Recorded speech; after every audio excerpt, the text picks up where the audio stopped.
Catégorie or bleu. Avec 97% de la zone économique exclusive française, les territoires ultramarins offrent des opportunités dans les pratiques de pêche respectueuses, les énergies marines et le tourisme. L'économie bleue contribue au développement durable et renforce l'autonomie économique des Outre-mer.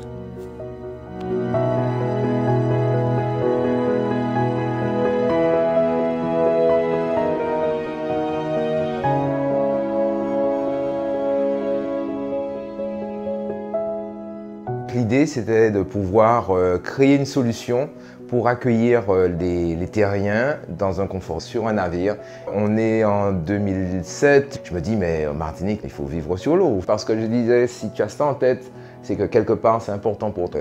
L'idée c'est 2008, le projet tel qu'il est là c'est 2016 et la réalisation 2024. C'est aussi une solution écologique, c'est de vivre dans l'environnement, dans le respect de cet environnement. Donc on a zéro rejet, on n'a même pas d'anti-fouling, donc c'est-à-dire pas d'herbicide sur la coque. On est autonome en eau, en énergie. Je me souviens, la première banque avec qui j'ai été me disait j'ai pas de référence. J'ai dit monsieur c'est normal, c'est une innovation, donc il n'y a pas de référence.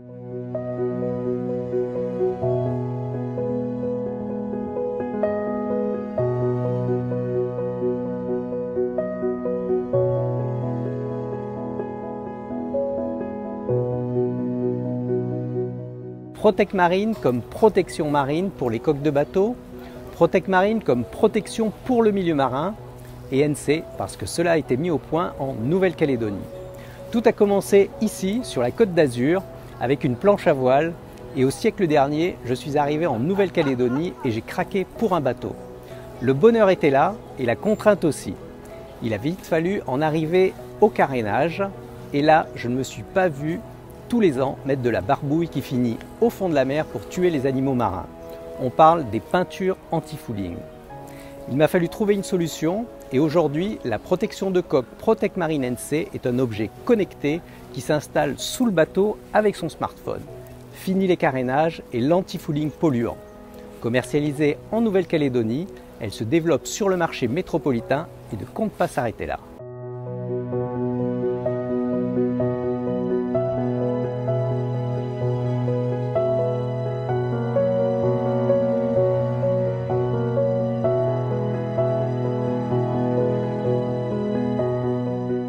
Les haubans, ce sont tous les câbles qui tiennent le mât d'un voilier et nous on remplace l'acier inoxydable par du textile. L'idée du projet est venue du fondateur de l'entreprise, Benoît Parnaudot, qui est un ancien coureur au large, qui a couru le Vendée Globe, la Route du Rhum, tout le circuit de course au large, et qui avait besoin tout simplement de changer les haubans de son voilier à Tahiti. Et il se trouve que la technologie utilisée pour son voilier n'existant pas en Polynésie, il a développé le produit. Comme tous nos collègues d'Om-Tom, on est loin de tout, la Polynésie particulièrement, puisqu'on est vraiment un tout petit caillou au milieu du Pacifique. Et il se trouve en plus qu'on n'est pas dans l'espace Schengen. Donc notre plus grosse difficulté aujourd'hui, c'est de réussir à importer nos matières premières et ensuite à réexporter nos produits vers le reste du monde en gérant les barrières douanières.